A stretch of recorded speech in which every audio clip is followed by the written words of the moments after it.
Why did all the Primarchs hate the robot Guilliman? It's me, Naga New. We're reacting to Grim Dawk. Grim Dawk. I think this is an animation. Let me see. Do I remember the Primarchs? I will show you my memory. The power of my memory. That's him, obviously, right? He's in the center. Guilliman? Purple one is Fulgrim? The bald one is... I don't know who this is. I don't know who this is either. Lemon? No, this is not Lemon. Is this Karn? No. Is there a Karn? I don't remember. Bald one. Is this Horus? Magnus. I remember Magnus because he's Raid. Magnus the Raid. This guy? Wolverine. Wolverinus. I don't know who this guy is. Angron. The bald one? The other bald one is Angron?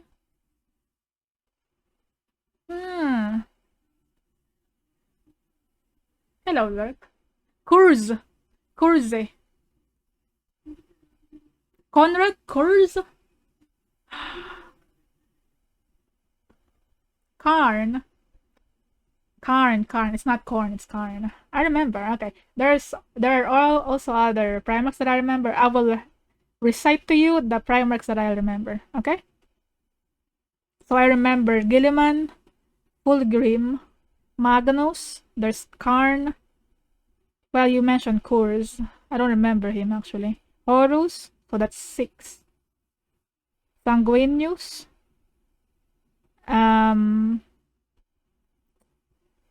Jakatai Khan. Who else do I remember? Lemon. Lemongrass. Alfarius. Oh, I remember 10. Vulcan. Volcano guy. Angron.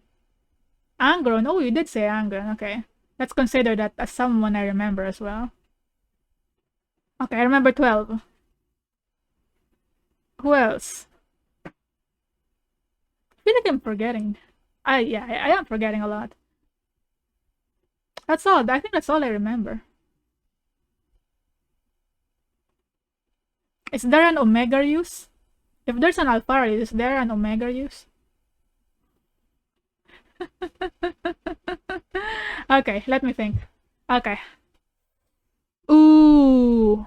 Corvid? Is there a Corvid guy? Emo guy? Or is that the... Is that Kurze? I don't know the others. Okay, let's watch this.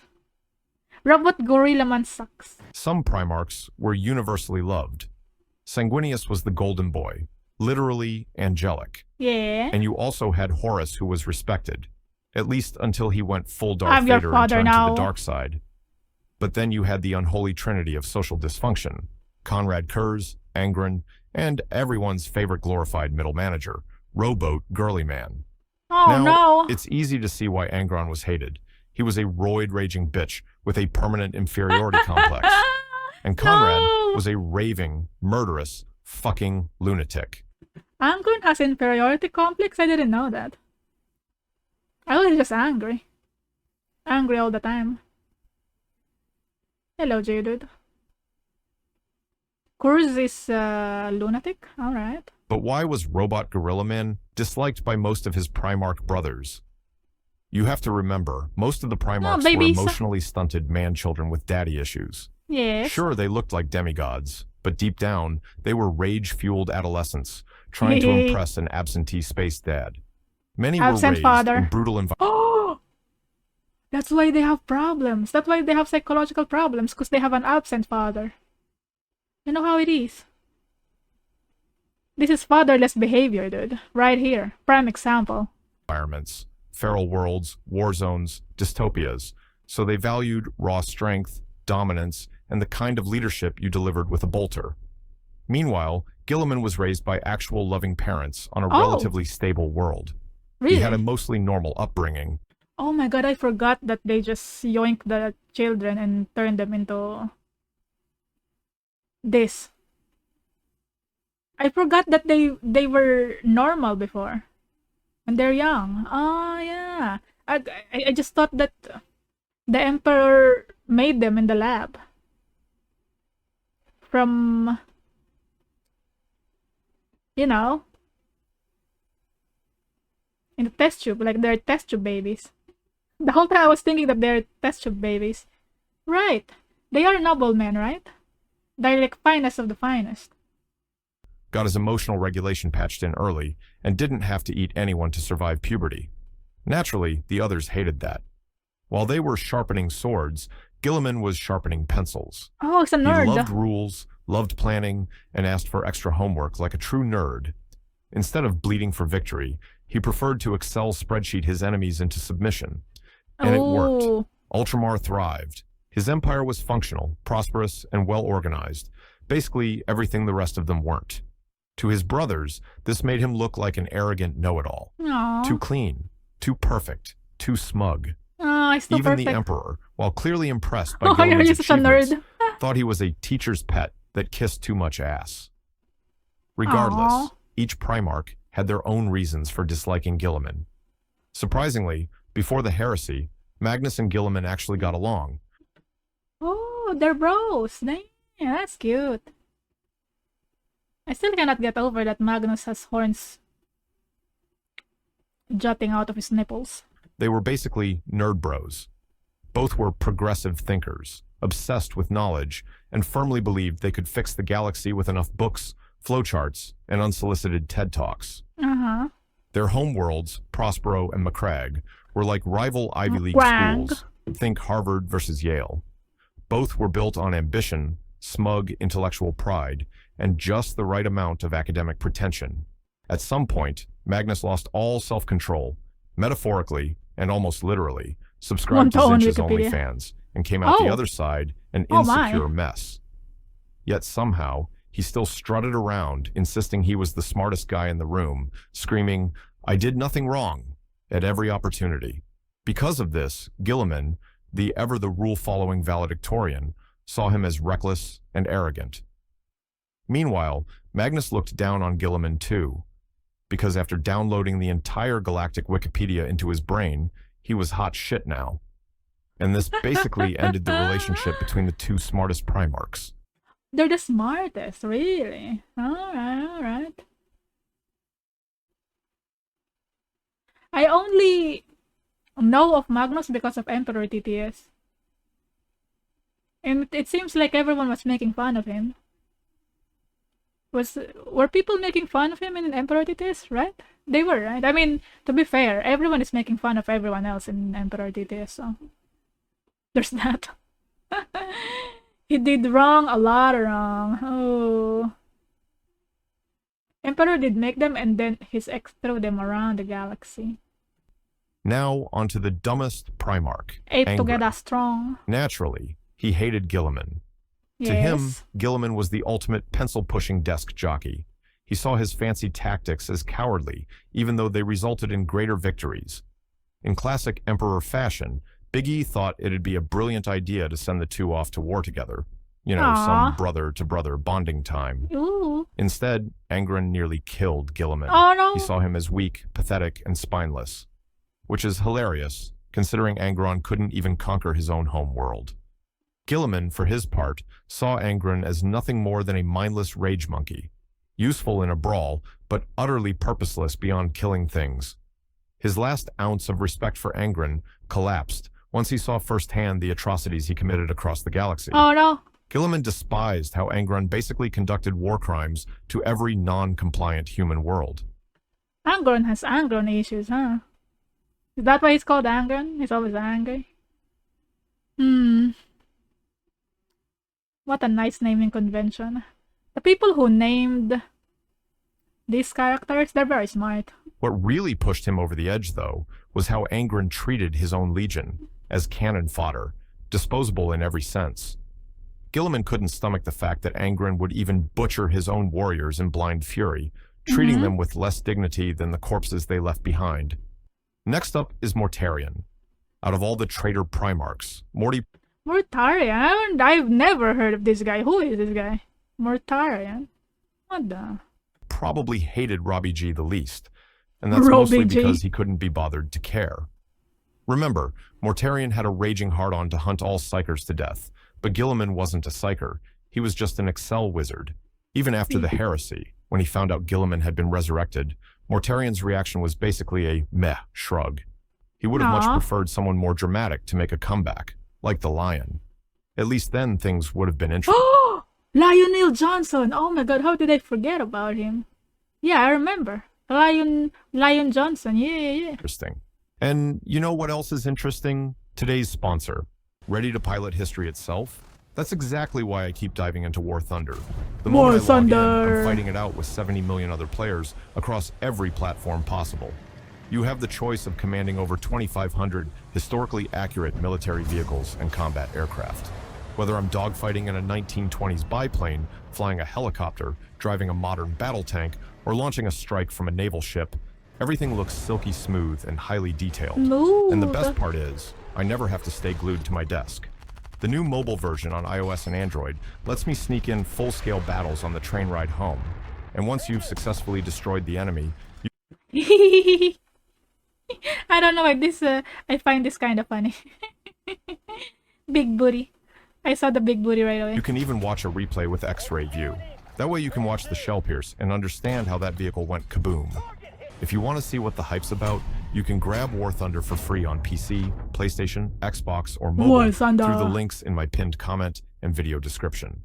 New or returning players on PC or console who've been away for 6 months get a huge welcome back bundle including multiple premium vehicles, an exclusive vehicle decorator, in-game currency, and more. It's only around for a limited time, so jump in while it's hot. Now, back to our regular programming. Then there's Conrad Kurz, who, frankly, belonged in a mental asylum. To be completely fair, he hated everyone, including himself. Oh, no. But he despised Guilliman because he represented everything Conrad wasn't. Hope, law, and order. Talk about jealousy. Also, their ideals couldn't have been more different. Kersey believed fear was the only leash strong enough to keep humanity in line. He's just jealous. Guilliman, on the other hand, preached justice, while enforcing it through fire and blood. Conrad hated the hypocrisy because Guilliman spoke of peace, but ignored the mountain of skulls it was built on. He hid the cost behind noble, fancy words. Kurz didn't bother. He put the skulls on display. Tastefully arranged, of course. But what really broke him was his future visions that showed the Imperium's inevitable collapse. Guilliman's clean, hopeful version of the Imperium made Kurz's visions unbearable. Kurz is a doomer. Is he younger than Guilliman? Wait. Did they actually mention any of that? Like which one is the oldest and which one is the youngest? I wonder. Like the numbers that they have, because they have numbers, right, related to them. I don't know what it's called. Division? I don't know. Is that representative of who's the oldest? Oh wait, never mind. I think I remember. I think it's representative of who the Emperor found first, right? I think that's it. They're all the same age.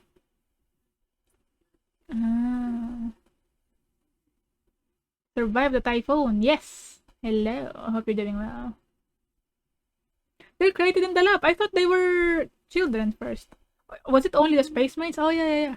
The Space Marines were the ones that lived a normal life as children. And then the Primarchs are created. Oh my god. I got so confused. I thought everyone is like...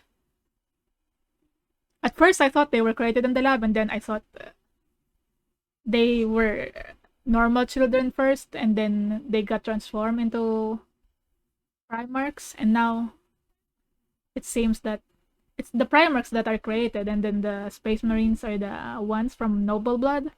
Is that how it is? Oh my god, I forgot. Number of legions is when they were created. I forgot that. Angor is the oldest when he's found. Is he number 1? Inquisitor? Inquisitor? How you feel as Primarch kind of ages you two?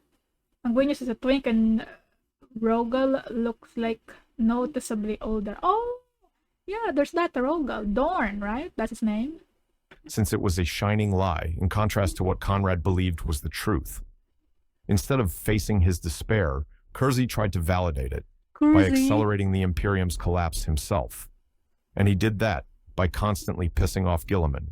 Sanguinius, on the other hand, never had real issues with Guilliman. Wow. As the empathetic He's a brother, nice guy. he understood that Guilliman's drive to overachieve came from a genuine desire to do good, not just some need to flex. But things got a little tense during the whole Imperium Secundus situation, when he, Guilliman, and the Lion tried to build a backup empire. Guilliman even went as far as crowning Sanguinius the new emperor. Sanguinius, much like Jon Snow, was not thrilled and didn't want it. He understood the reasoning, but still resented being put in that position. Still, despite the tension, he never truly hated Guilliman. Wow. The Lion was the third wheel in the Imperium Secundus drama. His relationship with Guilliman shifted depending on the era. During the Great Crusade, there wasn't any outright hatred, just a competitive rivalry. They were essentially tied for first place when it came to victories, which naturally bred tension. The problem with the Lion was that his ego was fucking huge. He saw pretty much everyone as idiots beneath him, and that included Robbie G. He didn't take orders, didn't explain himself, and never admitted he was wrong. Yet, beneath all that pride, the Lion low-key admired, and even envied, Guilliman's discipline and success. That said, he was deeply suspicious of him. When news spread that Guilliman was building his own empire, the Lion didn't show up for a chat. He showed up locked and loaded, fully prepared to erase Guilliman and the Ultramarines if they'd turned traitor. Luckily, that never happened, but the two still nearly came to blows more than once when raging at each other. Rivalry. In the end, the Lion begrudgingly respected Guilliman, not with warmth, but at least without hate. Another one of Guilliman's misunderstood haters was Lorgar. Lorgar was a Oh, I forgot about Lorgar. Oh, another one that I remember right now. The Perturabo. Isn't he one of the Primarchs as well? Lorgar. I forgot about Lorgar. Religious nut that worshipped Big E more than Big E himself. Eventually, the Lorgar is the word guy, right? Bearer of words? Or am I mistaking him for someone else? Perturabo is ageless when he was shot by an aging ray that turns his marines old enough to be over 10,000 of years, but Perturabo was shot many times and he never got older in any possible way.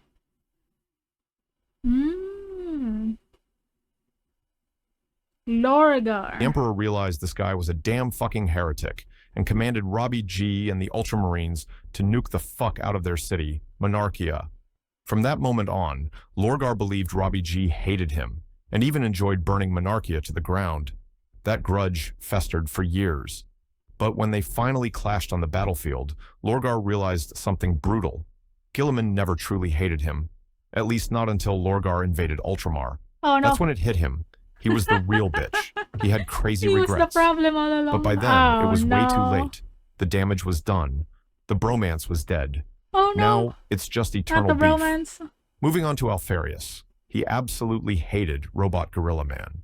To him, Guilliman was the poster child for everything wrong with warfare. Predictable, rigid, and way too in love with the sound of his own voice.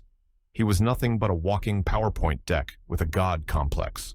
While Guilliman marched in with banners flying and speeches about honor and strategy, the Alpha Legion was already 3 steps ahead. The quartermaster was dead, half his command staff had been replaced with doppelgangers, and the trap was already set. Their philosophies couldn't have been more different, and that core divide in how they waged war ensured that mutual hatred came naturally. Fulgrim, on the other hand, did— Oh, he's beautiful. The way he draws Fulgrim as well. It seems like every single artwork I see of Fulgrim, he's beautiful. Him and the Sanguinius, both of them, they're always beautiful. Didn't hate Robbie G. At least, not at first. He just found him painfully boring and a fucking dweeb. Guilliman fought wars like he was filing taxes for the IRS. To Fulgrim, war was supposed to be a grand opera of blood, beauty, and flamboyant murder. Guilliman made it feel like a shareholders' board meeting. But deep down, Fulgrim was jealous.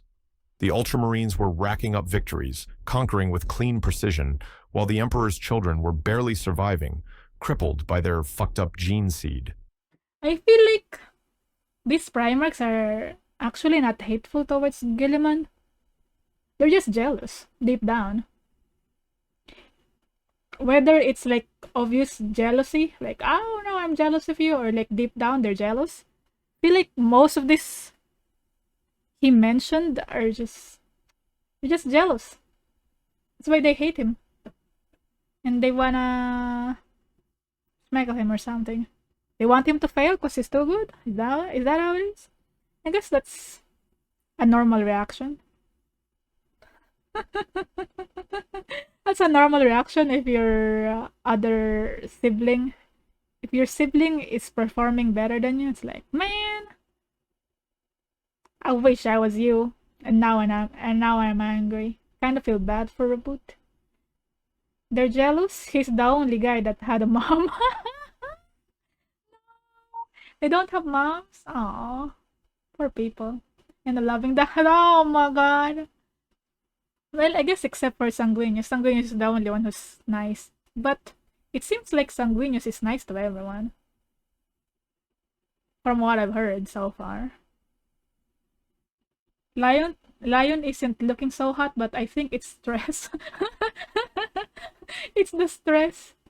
He's too stressed by everything going on. Fulgrim, being the toxic, narcissistic femboy he he's was, beautiful. couldn't let that slide. His He's bruised beautiful. ego turned resentment into obsession, and eventually, things escalated. It climaxed to the point where Fulgrim killed Guilliman and left him in a coma for 10,000 years. I didn't know it was Fulgrim who killed him. Oh, this is news to me. I didn't know. Oh my god, why are you so jealous? I mean, to be fair, Guilliman looks dashing. Maybe he's also jealous of Guilliman's jawline or something. Or maybe Fulgrim is jealous because he could not grow a full beard. But Guilliman doesn't have a full beard. I don't know. Can Guilliman grow a full beard? I hope so. I don't know. I don't know why I said that. Then there's Perturabo. Perturabo. Ironically, out of all the Primarchs, he was probably the most similar to Robot Girlyman. Both valued practicality, efficiency, and winning wars with cold logic rather than flair. By that point, Fulgrim was already a Slanesh snake boy. Ah! It was not because of his jealousy. It's because of the Slanesh ASMR whispering to him. Do it. Kill him. Is that why? Fulgrim. Is he still beautiful even though he's been ravaged by Slanesh? Surely, right? Surely. Purdy even built and gifted Guilliman a big-ass clock tower on Macragge, which was probably his way of showing respect for Guilliman's strategic mind. But Purdy was a bitter man, forged from resentment. He believed his brothers looked down on him, and he was convinced the Emperor never truly appreciated his contributions to the Great Crusade. So, while he may have respected Guilliman, it's likely he also quietly resented him. He just bottled it up like every emotionally repressed OnlyFans model with daddy issues. Oh no. Then we have the final traitor Primarch, Horus Lupercal. The most surprising thing about this relationship is Horus didn't hate Guilliman at all. Why didn't he mention Lemon? Oh, maybe later. In fact, he liked the guy, thought he was reliable, competent, and not foaming at the mouth like Angren. Deep down, Horus probably spent most of the heresy wishing he had Robbie G instead of those narcissistic, whiny-ass lunatics. In another life, they might have made a terrifyingly effective duo. But alas, Guilliman stayed loyal, and Horus went full Darth Vader. Rogel Dorn was another Primarch similar to Guilliman. Both were often labeled as boring and overly sensible. But those traits, discipline, practicality, unshakable focus, also made them two of the most brutally effective leaders in the Emperor's lineup.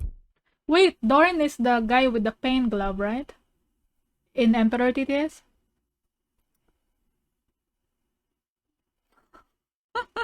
Pain glove. I don't understand it. Why would you have a pain glove?